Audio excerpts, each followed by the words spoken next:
Esas partículas se van a nuestros pulmones y se han visto en los últimos tiempos que ya estamos usando mascarillas por otras situaciones, pero creo que ahorita las tenemos que empezar a usar por la contaminación y hay países que están usando mascarillas por la contaminación, y esto es porque estas partículas se van a nuestros pulmones y nuestros pulmones las pasan al torrente sanguíneo, ya que son muy pequeñitas y son capaces de atravesar y irse a nuestro cuerpo a través de todo el torrente sanguíneo y provocar diversas enfermedades. Entonces, por eso es parte de lo que es tan peligrosa la combustión de los vehículos, y que nos hemos dado a decir que esa masa de humo negro que nos llena los pulmones, pero no nos damos cuenta de que hay una cantidad de partículas que sí nos está afectando. Y como decía el video, que son capaces de atravesar y combatir las partes neurales, las partes nerviosas, y nos pueden causar demencia incluso. Entonces ve qué tan peligrosa es, aparte de que nos afecta todo el sistema respiratorio, que es lo primero que ataca. Siguiendo con esta temática, y como les decía, en el país casi no hay estudios de PM2.5. Tenemos una presentación que hizo el CARDI bajo un estudio que hizo en la GAN, donde nos presenta las partículas PM10, esas que les decía que son 4 veces más grandes. Y dicen dentro del estudio que nosotros necesitamos de 5 a 6 litros de aire por segundo para respirar. Eso es bastante cantidad de oxígeno. Ahora que está tan limitado, y eso ve la importancia que tenemos de ese oxígeno, y si necesitamos tanto y lo necesitamos de forma limpia. Entonces esas partículas ingresan a nuestro cuerpo y nos hacen un perjuicio sobre todo el sistema respiratorio, enfermedades como asma, bronquitis y demás. Dentro de ese estudio, para ilustrar un poquito esto, lo que quisiéramos es presentarles cómo y en qué cantidad estamos. Ustedes, que creo que la mayoría son de la zona de Punta Arenas, tal vez no están tan afectados por la refrescante brisa del mar, pero sí tenemos partes muy contaminadas. Y vemos que en la GAN dice que la recomendación de la Organización Mundial de la Salud lo pone en 20, y en Costa Rica estamos a 40, estamos al doble del promedio que recomienda la OMS. Y vemos que los lugares más contaminados dentro de la GAN, y este estudio se hizo solo sobre la GAN, dice que las zonas más contaminadas son la Ribera de Belén, Cantón Central de Heredia, Río Segundo de la Hueca. Es decir, la parte oeste un poco de la GAN. Y esto porque los vientos corren dentro del Valle Central generalmente de este hacia oeste, y entonces mucha de la contaminación se acumula en la parte oeste del valle, y por eso las partes más contaminadas. Pero vea que incluso si nos vamos a la parte noroeste del valle, por la parte de Moldavia, la parte alta, que es las partes menos contaminadas, dicen que apenas están en el filo de lo que recomienda la OMS. Y entonces tenemos un gran problema de contaminación, y es esa contaminación que no vemos, que no somos capaces de percibir. No son esos humos negros que puede ir nosotros percibir detrás de un bus o detrás de un tráiler, sino todos los automóviles emiten partículas y todos emiten contaminación. Por más sistemas de purificación del aire que tengan, catalizadores y demás cosas, siempre emiten una cantidad importante de contaminación. Por eso es que tenemos o hacemos un frente común para tratar de luchar por ese aire limpio. Dentro de eso quería decirles cómo estamos en el país, en los diferentes sectores, y aquí lo que quisiéramos llamar la atención y en lo que estamos enfocados es en el sector transporte. Y en el último informe de la Nación se pone el sector transporte ya no como un 44 como sale en esta filmina, sino en un 66% de contaminación provenientes del sector transporte. Por eso, desde esa perspectiva es que decimos que al sector transporte tenemos que entrarle y entrarle fuerte. ¿Y cómo entrarle al sector transporte?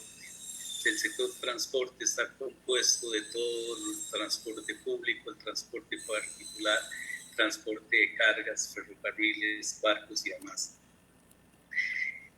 El sector transporte es el que más contamina en el país porque no tenemos una industria desarrollada que aporte en ese sentido y que haya que controlar. Entonces, el sector transporte, si le entramos fuerte al sector transporte, vamos a tener un país mucho más limpio.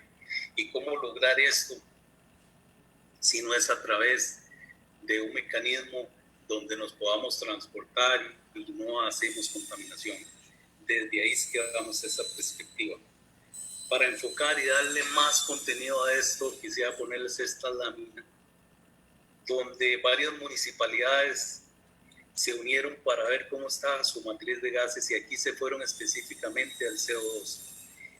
Ahí logran ver que la parte más oscura es el sector transporte y lo ponen alrededor a más del 50% en todas las zonas. Ahí están las energías estacionarias, lo que estamos viendo.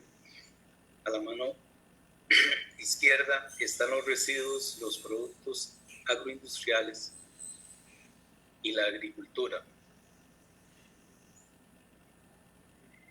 Del otro lado vemos las municipalidades que se unieron. Está San José, Belén, Desamparado, La Unión, Golfito y Monteverde. Entonces están varias municipalidades y varias ONG lograron hacer eso para ver en qué estado su matriz de gases de efecto invernadero y principalmente tratar de ver el CO2. Acá le presentaba esta laminilla ya en números y vemos que la municipalidad de San José y la parte de San José dice que emite alrededor de 1.016.000 toneladas de CO2 y por cada habitante de San José anualmente emite 3.5 de CO2. Pero vea que el sector transporte lleva más del 55% de ese porcentaje de CO2 que se emite en todo San José. Pero si nos vamos a zonas un poco más diversas, allá cerca de ustedes, cerca de Monteverde, donde ahí está enfocado su modo de vida o su economía está basado en el turismo y en la agricultura, vemos que el sector transporte aporta el 33% y es el más alto, y ahí está la ganadería con un 29%. Pero vemos que el sector transporte sigue liderando incluso en zonas muy verdes y muy dedicadas al turismo ecológico, y entonces tenemos que enfocarnos un poco eso.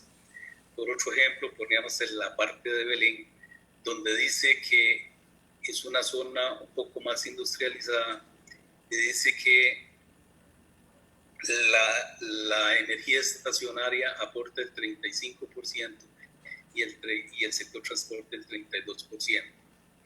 Zonas tan lejanas como Golfito, donde podemos compararnos, dicen que el sector transporte aporta el 32%, la ganadería un 22%. Entonces, de esta manera queremos enfocar y decirles que algo tenemos que hacer con el sector transporte, que es el que más nos está contaminando. Desde esa perspectiva quisiera enseñarles una lámina muy reciente de una página de Estados Unidos donde compara los diferentes medios de transporte con respecto a sus CO2 que emiten. Entonces tenemos que un vehículo a gasolina de última generación y en Estados Unidos, con las últimas tecnologías que se han alcanzado, dice que emiten 381 gramos de CO2 por milla, y eso es por ser en Estados Unidos por milla. Un vehículo híbrido eléctrico, lo que llamamos híbrido enchufable, dice que emite casi 200 gramos de CO2 por milla. Estos vehículos son los que se enchuflan directamente a la corriente y son híbridos. En el país hay muy pocos de este tipo de vehículos, solo comercialmente creo que los Blander de Mitsubishi es de ese tipo y por ahí Mercedes-Benz. Por otro lado, los vehículos eléctricos en Estados Unidos le consideran 129 gramos por milla ¿Y esto por qué le contribuyen eso? Es por la producción de la electricidad. En Estados Unidos mucha de la producción eléctrica está hecha en base de hidrocarburos, sobre todo al carbón, y por eso le emiten esta gran cantidad de CO2. Por otro lado, tenemos que en Costa Rica tenemos energías limpias y a nosotros, según nuestros estudios, estamos en de 14 gramos de CO2 por kilómetro, y esto por kilómetro lo que nos bajaría a menos de 10 gramos de CO2 por kilómetro. Y esto es básicamente apenas por la descomposición que se da en los envases hidroeléctricos que producen un poquito de CO2. Entonces, desde ese punto de vista, queremos decirles que nuestra energía es limpia y exacta para movilizarnos. Es decir, el cambio de transporte de un vehículo de combustión a un vehículo eléctrico, ambientalmente hacemos un cambio rotundo y contundente. Para enfocar y enfatizar más esto, que nuestra electricidad es limpia, vamos a ver la matriz de gases de efecto invernadero de nuestra red eléctrica nacional. Y aquí quisimos poner una comparación con el resto de los países del área, donde decimos que en Costa Rica ahí tenemos el 83% de producción de fuentes renovables. Esto es en la hora de producir, y tenemos un 16% de factor térmico de respaldo, básicamente. Pero ya a la hora de producir y de las plantas ponerse a producir, solo ocupamos de ese porcentaje de producción, el 98% lo hacemos con fuentes limpias. Entonces, básicamente tenemos menos de un 2% de fuentes de respaldo donde consumimos energía en base de hidrocarburos. Entonces, desde ese punto de vista, decimos que nuestra energía es totalmente limpia. Si nos comparamos con algunas de las grandes productores europeos, decimos que nosotros estamos ahí en el final de la tabla, y nos comparamos con los productores escandinavos, básicamente, donde está Finlandia y Noruega, donde se producen las energías más limpias, y no con el resto de Europa, estamos muy abajo. Y entonces decimos que nuestra electricidad es limpia y podemos decir que hacer el cambio en una movilidad eléctrica es algo sumamente efectivo.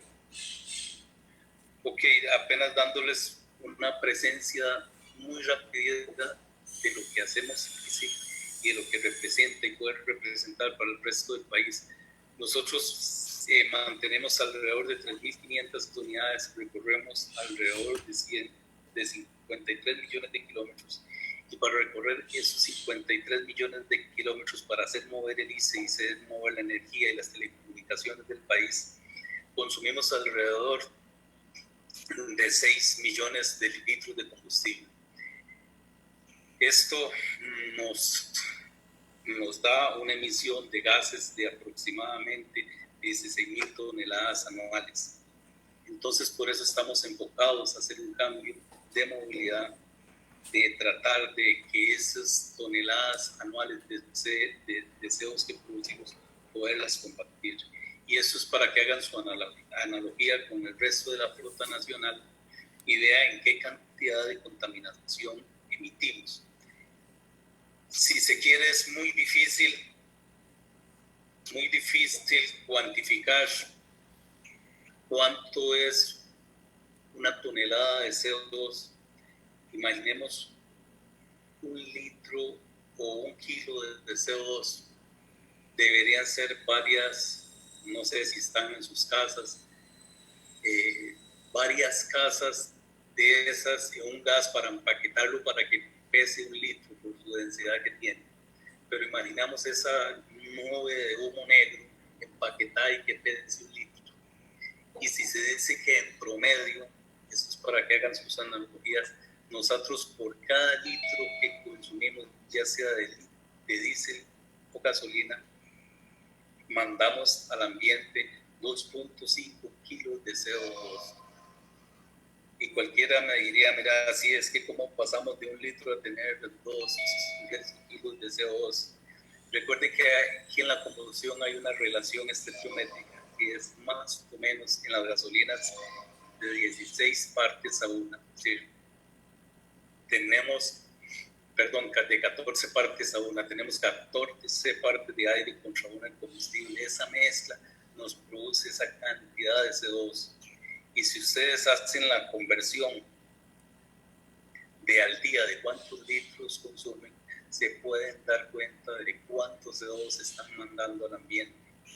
Y pueden entrar a una calculadora ecológica y decir cuántos árboles debería estar sembrando para estar en paz con el ambiente, y se van a sorprender que son bastantes árboles los que deberían estar sembrando para estar con su huella ecológica, como decimos, tablas de tú a tú. Y eso es la misión, un poco lo que tenemos con los vehículos eléctricos y estar en el ICE. Ahora, ¿por qué nos conviene la electromovilidad? Y aquí no nos conviene como país. Y quisiera empezar enfocando acá el primer eje, que es la infraestructura. Ya tenemos en el ICE, y ahora lo vamos a ver un poquito más adelante, que tenemos una infraestructura muy robusta. Ya les dije que nuestra capacidad instalada por fuentes limpias llegamos al 98.2% de producción eléctrica por fuentes limpias. Ahora la penetración que tenemos en todo el país es del 99.2% del país electrificado. Entonces por eso decimos que tenemos una red muy robusta, donde en cualquier parte del país mínimo vamos a conseguir un 110 para conectar nuestros vehículos. Y ahora más adelante vamos a ver si es posible conectar nuestros vehículos y si es posible llegar a cualquier parte del país. Igualmente quisiéramos decirles que tenemos una red de cargadores muy robusta, que en estos momentos alcanza más de 110 cargadores en el país, y los vamos a ver en qué puntos están, donde somos capaces de trasladarnos a cualquier parte del país. El otro eje temático importante que quisiera mencionarles es el medio ambiente, que está ahí, donde llamamos a las 12 de ese cuadrito. El medio ambiente, el qué nos significa la movilidad, el cambio climático, que ya todos sabemos bastante de eso. Vamos a reducir, si nos pasamos a una movilidad eléctrica, las emisiones globales de CO2, ya que los vehículos eléctricos no producen contaminación, no hay ningún tipo de combustión que se ejecute. Entonces no producimos emisiones de CO2. Otra parte importante es la reducción del ruido. Una parte importante en la contaminación es la contaminación sónica. En San José a veces es estresante estar en algunos de los sitios y el rum rum que se oye cuando está en las ciudades, y uno ya al tiempo ya, como que dice, ya se acostumbra a ese rum rum de las ciudades, pero es degradante para el organismo, a pasar a un tipo de movilidad donde no produce nada de ruido. Vamos a ver que los vehículos eléctricos casi no producen ruido, y es una parte importante, es una parte importante de la movilidad. Otro aspecto importante es la sociedad. Tenemos una movilidad creciente. Hace unos años el tener un vehículo en el país costaba, todavía en los años 60, 70, 80 costaba, pero después de esos años vino un boom de vehículos usados, donde la adquisición fue más fácil para un sector de la sociedad, y entonces se disparó la cantidad de vehículos que hay en el país. Entonces tenemos una movilidad creciente, una cantidad exagerada de vehículos para nuestra sociedad. Entonces, antes la ambición que tenía una familia de clase media era tener un vehículo para salir un fin de semana. Ahora cambió esa estructura y la ambición ya no es esa, sino en cada familia cada miembro de la familia va a tener un vehículo. Entonces cambiaron todos los conceptos de movilidad y la cantidad de vehículos que vamos teniendo. Las familias que antes tenían un vehículo y lo podían tener, ya ahora no se ostentan con tener un vehículo, si no tienen un vehículo para ir a la oficina, un vehículo para el fin de semana, para donde guindar, el jet ski, el cuadra y demás, un montón de motores más que consumen y emiten contaminación hacia el ambiente. Por eso es que decimos que tenemos una cantidad importante de nuevos emisores de CO2. Por otro lado, dentro de la sociedad también la aceptación hacia la movilidad eléctrica ya empieza a ser como en el ADN de las nuevas estructuras sociales, y ya lo aceptan de por sí y lo empiezan a exigir. Por ahí, hace un tiempo, me encontré un ejemplo muy interesante. La gente de allá de Nosara le exigía al CTP, a la gente del sector del gobierno de transporte público, que les asignaran un bus, y eso no debería ser noticia, que una sociedad o un pueblo pida un bus de transporte, sino que, no sé, en esa región debe vivir muchos ambientalistas y rentistas, pero lo que le exigían al gobierno es que les diera un bus, pero que fuera un bus eléctrico. Ellos no iban a permitir que se les viniera a ensuciar su ambiente y que les viniera a provocar contaminación. Por eso vimos un aumento en la demanda de vehículos y exigencias de vehículos eléctricos.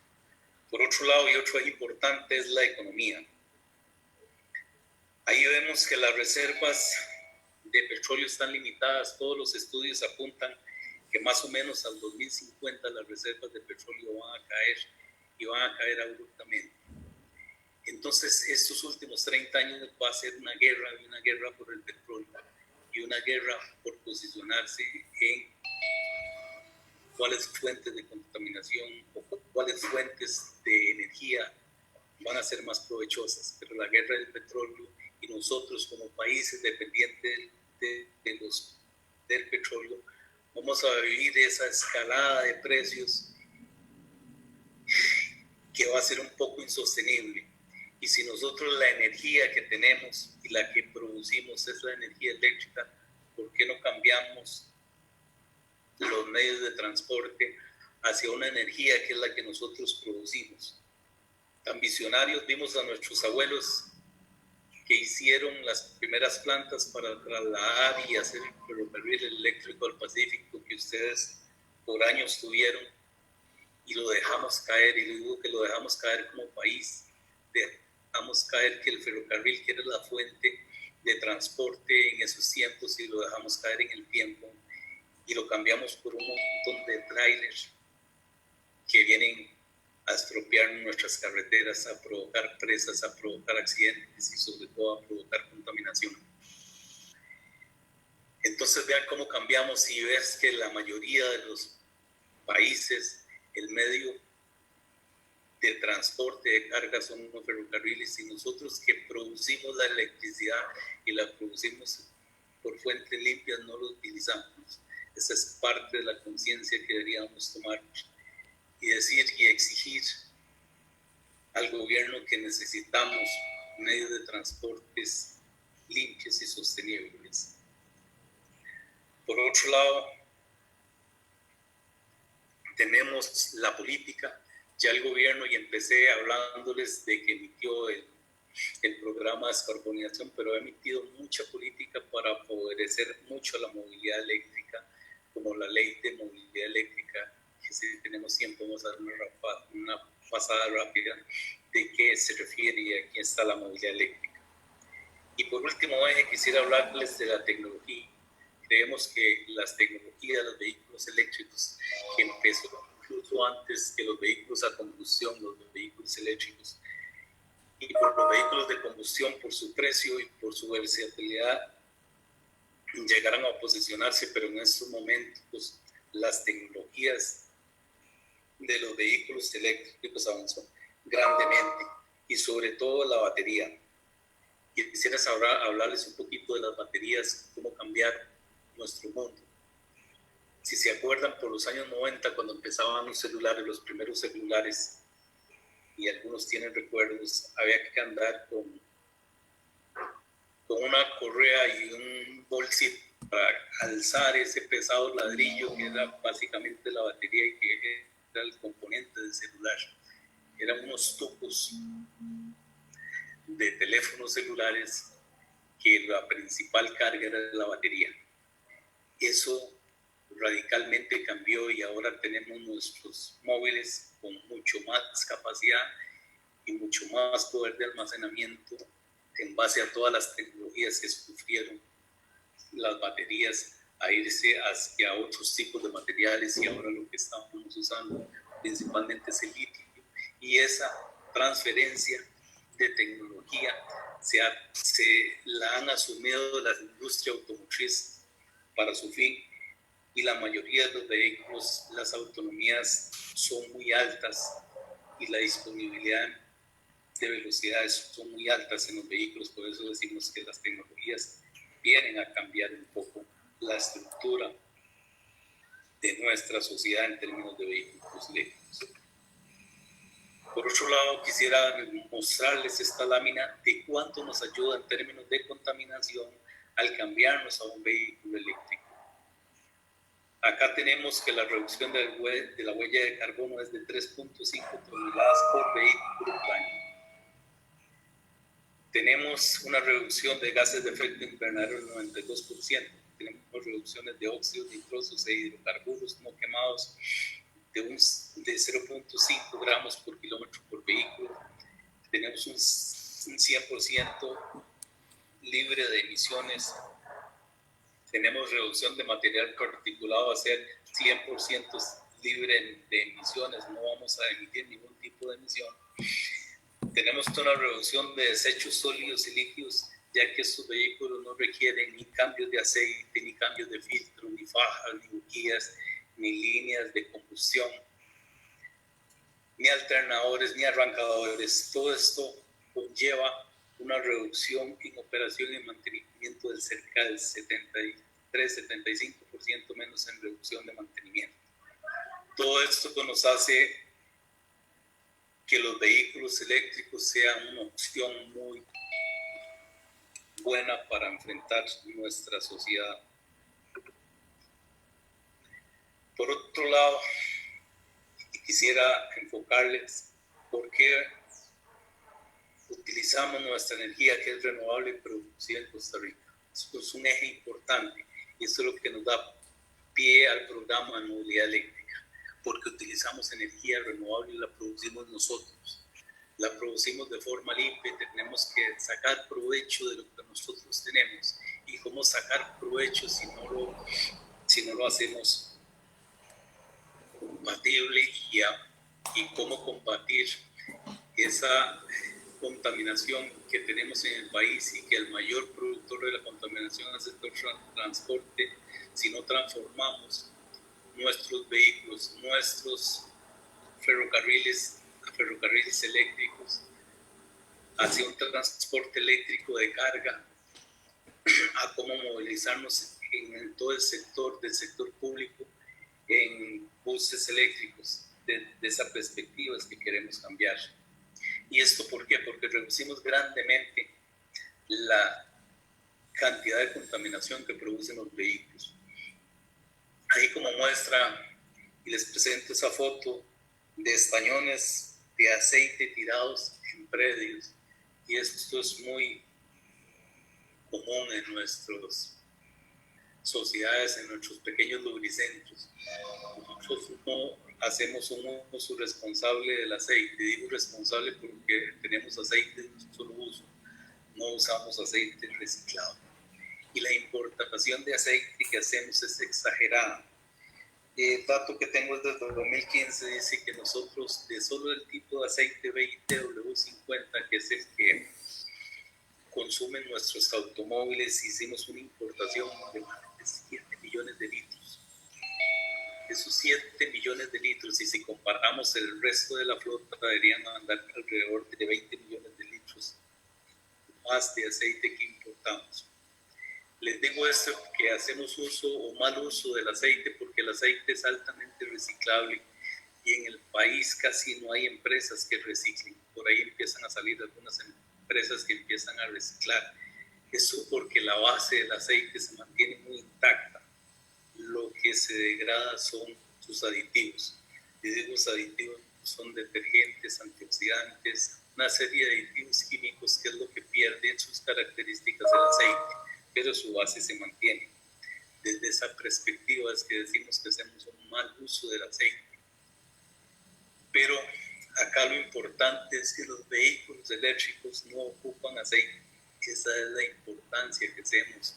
Toda esa contaminación que provocamos por el aceite ya no lo vamos a tener si nos cambiamos a vehículos eléctricos, porque los vehículos eléctricos no ocupan aceite para movilizarse o para lubricar sus partes móviles, que es lo que se usan en los vehículos de combustión.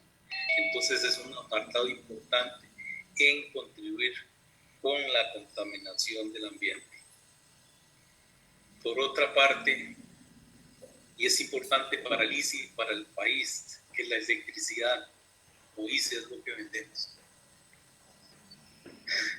Acá lo que quisiéramos enfocar es que los vehículos eléctricos, lo normal es que se carguen en la noche. Si yo tengo un vehículo eléctrico, pues lo cargo cuando no lo estoy utilizando, como hago un poco con el celular. Si no lo utilizo en la noche, pues esas son las horas en que lo cargo. Igual pasaría si tengo un vehículo eléctrico. Llegaría a mi garaje y lo cargo cuando no lo estoy ocupando, que es en la noche. Acá es algo importante y es algo importante para el país y para la electricidad. Tenemos un país muy lluvioso y nuestras plantas, la mayoría son hidroeléctricas y la mayoría son las que llamamos a filo de agua. A filo de agua es que tenemos un pequeño embalse. Y si no hacemos el uso de esa agua, pues en la noche, cuando tenemos el consumo muy bajo, la tenemos que dejar fluir, no la aprovechamos. Entre comillas, no aprovechamos esa energía que tenemos ahí acumulada, tenemos que dejarla que siga su cauce normal.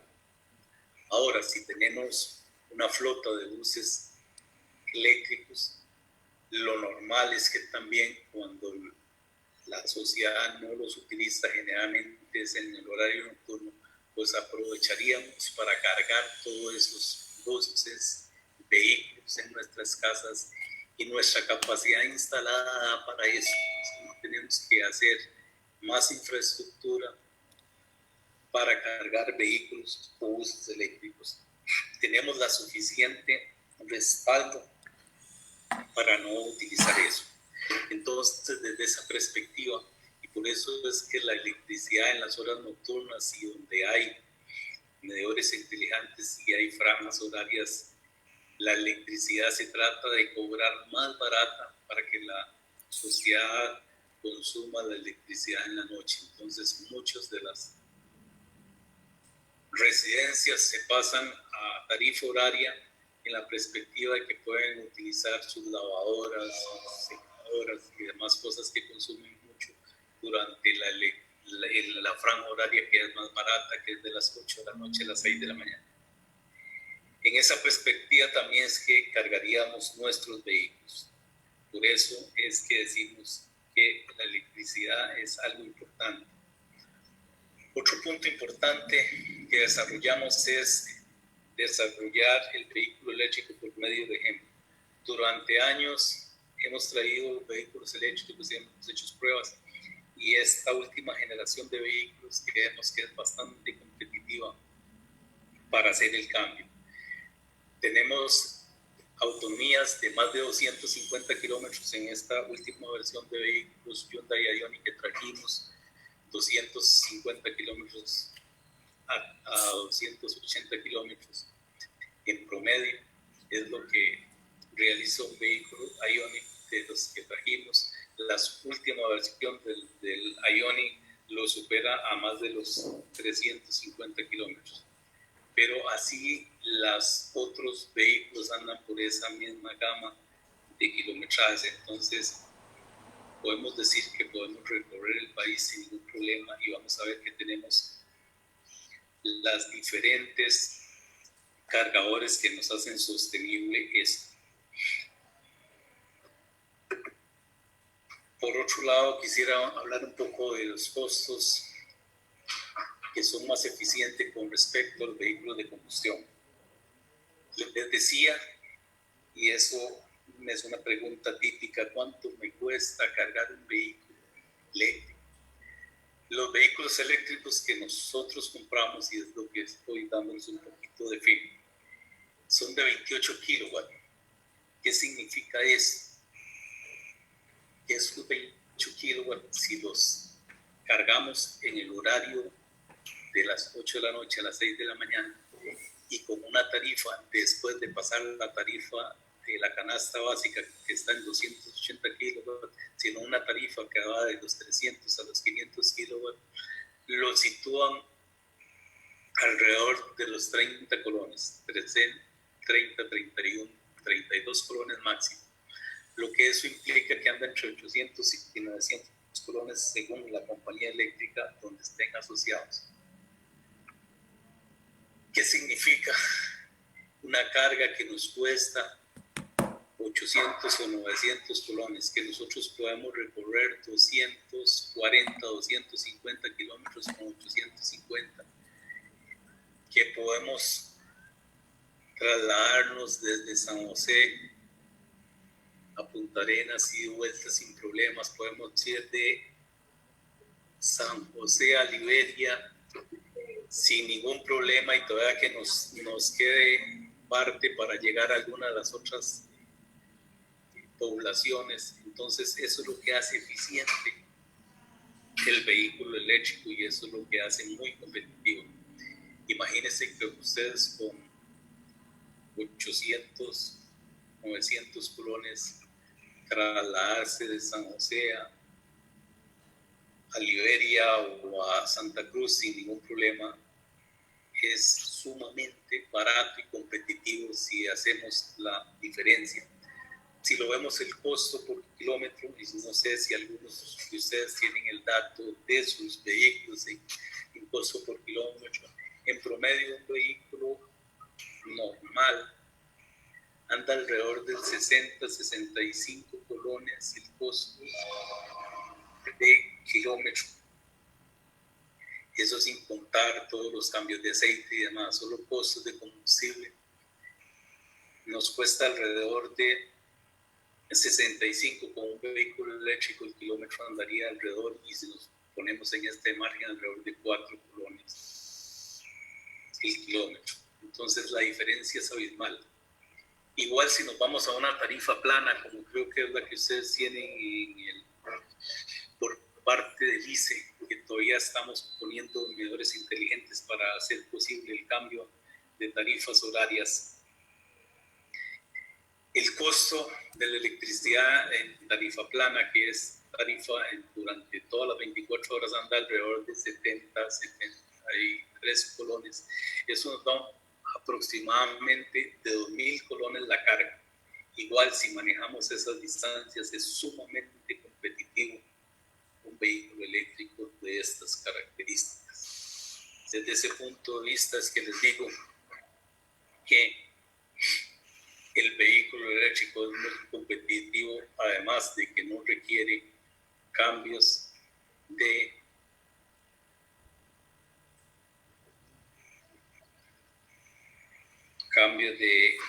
Parece que, perdón, es que alguien tiene activado la pizarra. Yo en la buena teoría ya eliminé esa función, pero parece que no.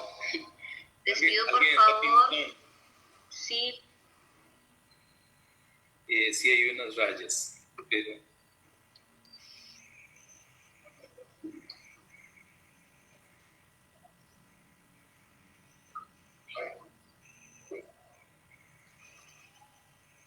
ok,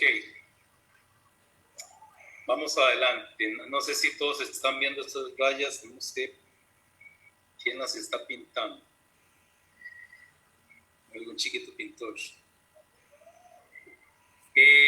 Por otro lado tenemos La infraestructura.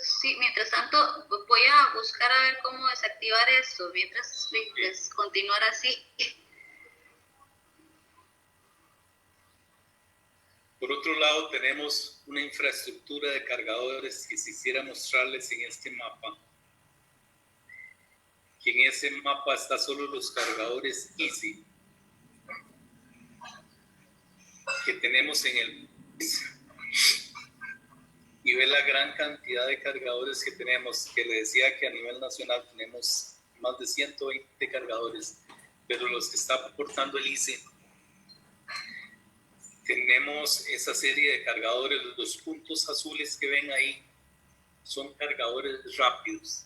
¿Qué significa un cargador rápido para un vehículo eléctrico de este tipo? Igual que las otras marcas que están en cualquiera de los vehículos. Para este Ioniq, es el que puedo dar fe, tarda 28 minutos en cargarse de 0 al 90% de su carga. Esos 28 minutos significan que lo puedes hacer muy rápido. Y ve que hay cargadores ubicados estratégicamente de estos rápidos y hay una licitación que se está promoviendo por 28 más. Pero ahorita tenemos esos cargadores que ven azul en puntos muy neurálgicos de la red nacional, como son en Limonal, Liberia, en Barranca, en Pozón, en San José, que tenemos de la compañía de varios más, tenemos en Limón, tenemos en Siquirres, tenemos en Quepos. Entonces, tenemos una red robusta de cargadores rápidos que podemos cargar el carro muy rápido.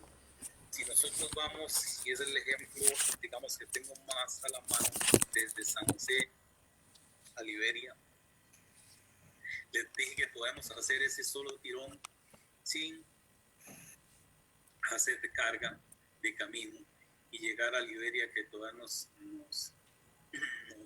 dé una autonomía de como 70 kilómetros para proseguir.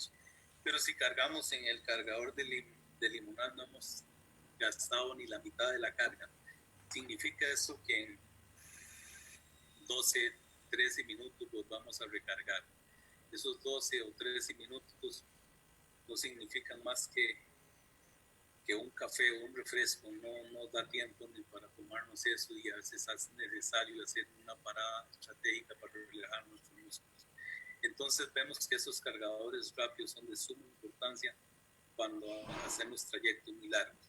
Además tenemos una cantidad y un soporte de cargadores en toda la red nacional. Los que ven en amarillo son cargadores de carga media.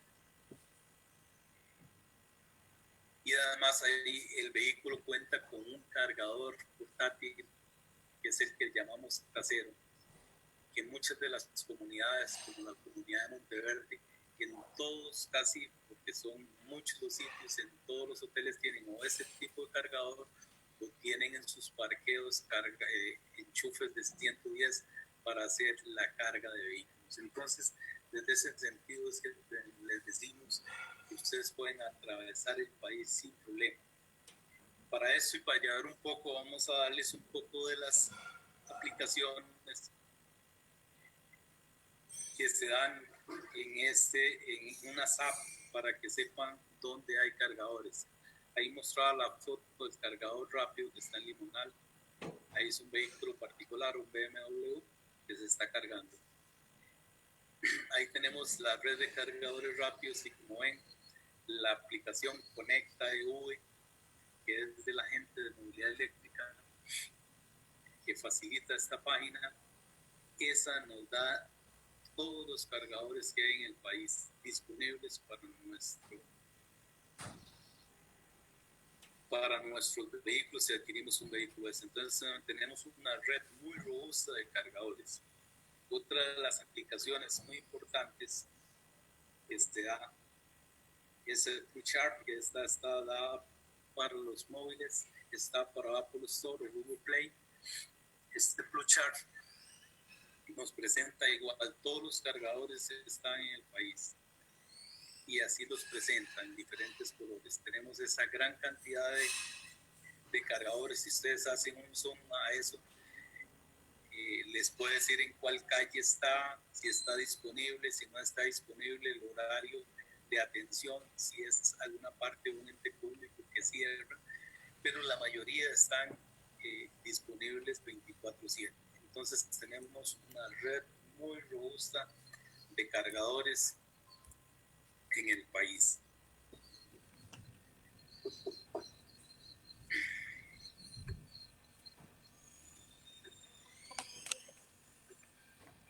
Con esto quisiera decirles que ya por el tiempo que me estoy acercando, no sé si la parte de preguntas está incluida acá y hay un espacio aparte de Pilar. La idea es que vayan apuntando las preguntas en el chat, yo las voy guardando y se las hago al final, pero si usted gusta podemos irlas haciendo. Si quiere las vamos realizando, por favor. Okay, sí. Bueno, ya como se les dijo al inicio, si tienen preguntas para que las vayan anotando en el chat y yo se las transmito a Don Olman. Entonces tenemos una primera pregunta de Michelle. Dice, la estrategia de movilidad hacia la flota vehicular eléctrica es muy buena. No obstante, la adquisición de vehículos de este tipo es superior de forma considerable en comparación con los vehículos normales a nivel económico, por lo que la disposición de las personas en su adquisición es difícil. Es así que mi consulta va orientada hacia ese punto. ¿Han contemplado esta realidad? Y de ser así, ¿qué acciones de respuesta han planificado? Okay, sí, el gobierno ya emitió a través de la ley de movilidad eléctrica la exoneración de los vehículos.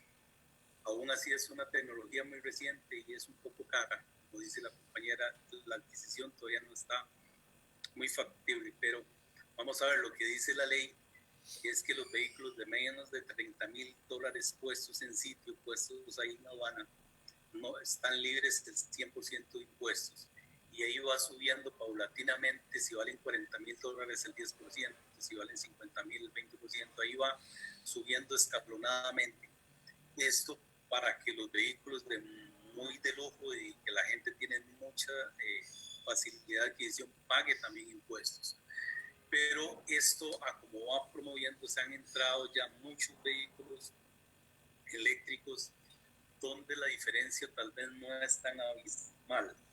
Vamos a ver, en este tipo de vehículos, y me refiero ahorita, el que compramos nosotros a través de una licitación, el que ganó fue el Ioniq de Hyundai. La comparación de ese vehículo con un vehículo convencional a gasolina, la diferencia radica más o menos en un 15-20%. Si lo ves en toda la tecnología y demás que trae el vehículo. Esos vehículos vienen con la última tecnología, la mayoría de los vehículos eléctricos vienen así. Este vehículo tiene toda la seguridad y demás, este vehículo como tal, y hay muchos, cumplen con las normas más estrictas de seguridad a nivel del mundo.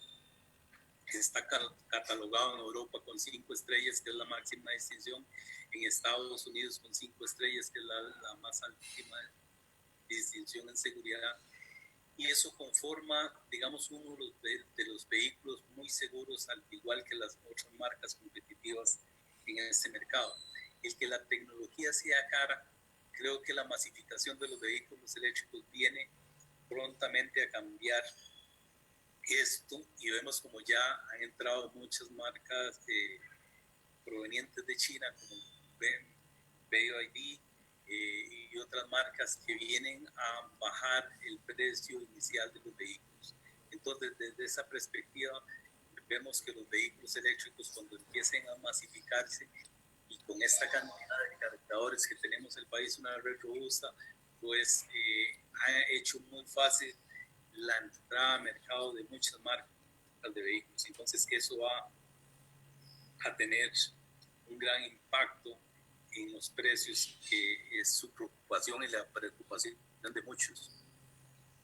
Si quiere, o si tiene alguna otra consulta. Sí, aquí estamos tratando de controlar esas rayas. Sí.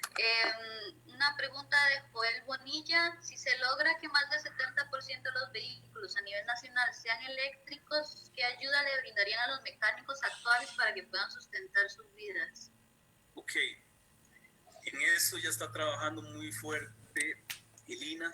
Elina está sacando y ya ha dado varios cursos sobre vehículos eléctricos, está promoviendo dentro de sus diplomados y sus técnicos, contemplando la mecánica dirigida hacia la electromovilidad y por lo tanto los nuevos mecánicos van a salir muy enfocados en estas áreas.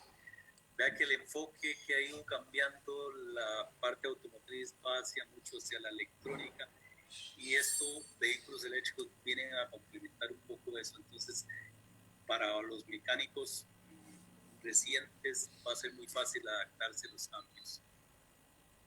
Okay. Pilar. Bueno, de momento no tenemos más preguntas. Yo tal vez sí quiero incluir una. Entonces, de momento estas redes de cargadores son tomas gratuitos. Vamos a ver. En este momento son gratuitos todos los cargadores que tiene el ICE. No obstante, ya la ARECEP emitió una tarifa para los cargadores rápidos. La Compañía Nacional de Fuerza y Luz ya sus 4 cargadores que tienen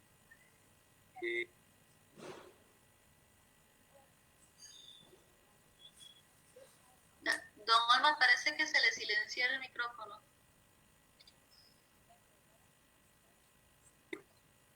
¿Ya ahí me oyen? Sí. Ok. Y les decía que en estos momentos la tarifa, los que instaló el ICE todavía no está cobrando. La ARECEP ya emitió una tarifa solo para los cargadores rápidos. En estos momentos, los 4 cargadores que tiene en el área metropolitana la Compañía Nacional de Fuerza y Luz está cobrando. Los cargadores rápidos y los cargadores medios que tiene el ICE todavía no está cobrando. Hasta que no entre un software de control para cobrar la tarifa por varios medios, pero aún así, digamos, la tarifa es bastante competitiva contra los vehículos de combustión. Okay, tenemos otra pregunta de Michelle. Siguiendo por la línea de la movilidad eléctrica hacia un aumento constante de la flota vehicular de este tipo, la institución ha considerado la adquisición de otras fuentes renovables de energía con relación a las proyecciones futuras del cambio climático, reconociendo el aumento constante de sequías y en nuestra fuente principal actual es la energía hidroeléctrica, esto más como planes futuros. Okay, en estos momentos, como les decía, nuestra producción de electricidad se basa en energías renovables. Tenemos la mayor principal y es la energía hidroeléctrica, pero tenemos geotermia, tenemos eólica y tenemos solar. Hemos ahondado en todos los campos de las energías renovables actualmente más desarrolladas y por eso les decía que nuestro país se puede sentir que es un país con energías totalmente verdes.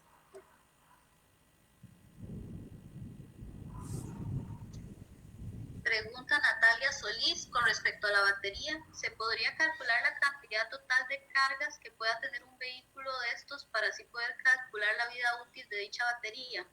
Y así también la cantidad total de kilómetros que puede recorrer un vehículo eléctrico antes de necesitar hacer un cambio de batería.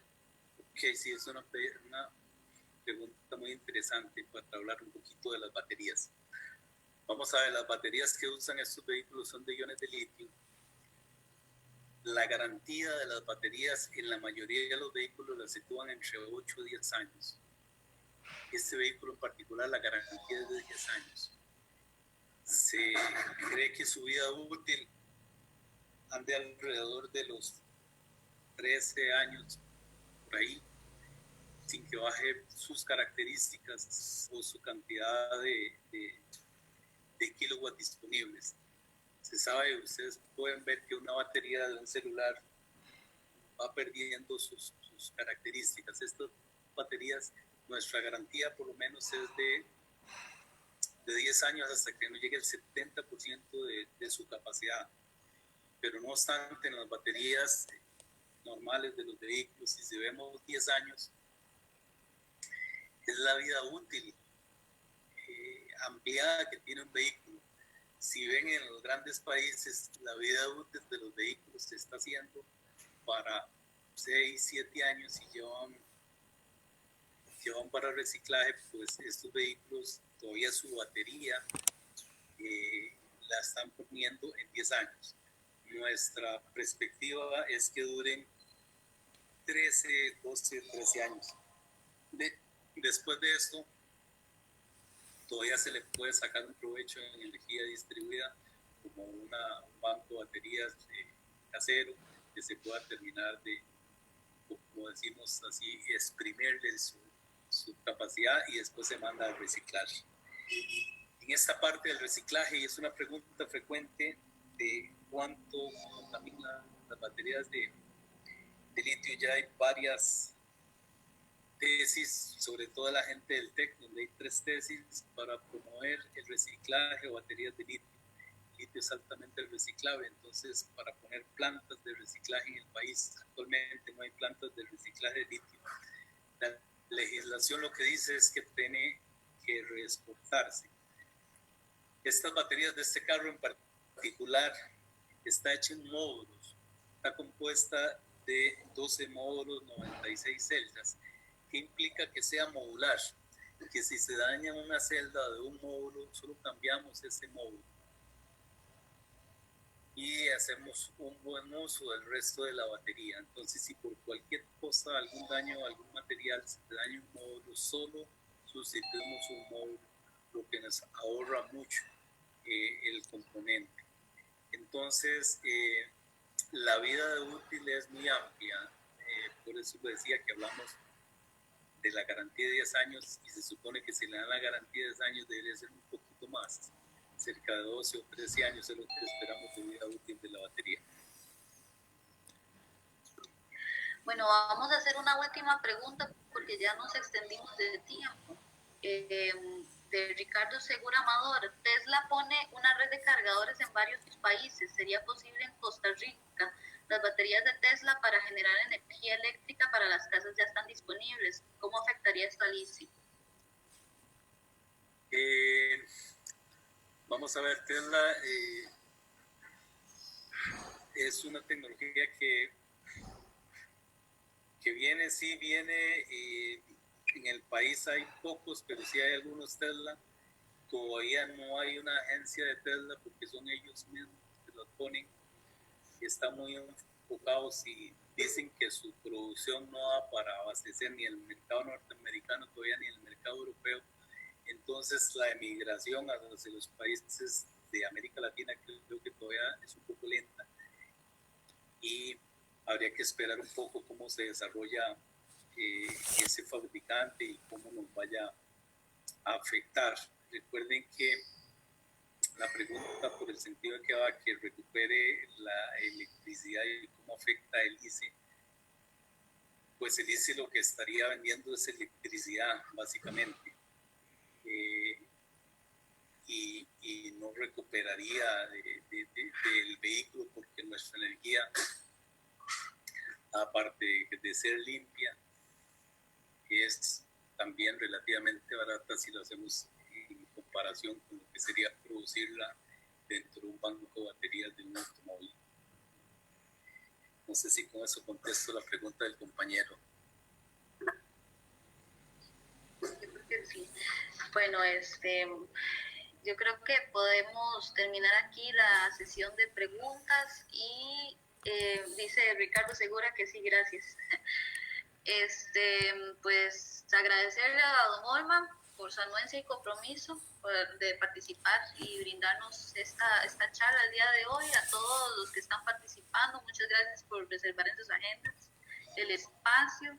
De parte de la comisión organizadora, les extendemos un profundo agradecimiento a todas las instancias que colaboraron para realizar esta actividad y también compartirles y recordarles la agenda de hoy, que continuamos ahora en la tarde con charlas de la Estrategia Nacional de Ríos Limpios, la restauración coralina, cambio climático, pandemia y cambio climático, nuevas oportunidades y desafíos, y experiencia del TCU-UTN, los enlaces los podrán adquirir en las páginas de los anfitriones del Parque Marino del Pacífico, la Red Interinstitucional y Comunal Punta Arenas, la UCRC del Pacífico, inclusive la UTN. Entonces, cualquier cosa, pueden participar en cualquiera de esas actividades. Muchas gracias, don Walton. De nada, mucho gusto. Podemos cerrar la actividad. Nos vemos.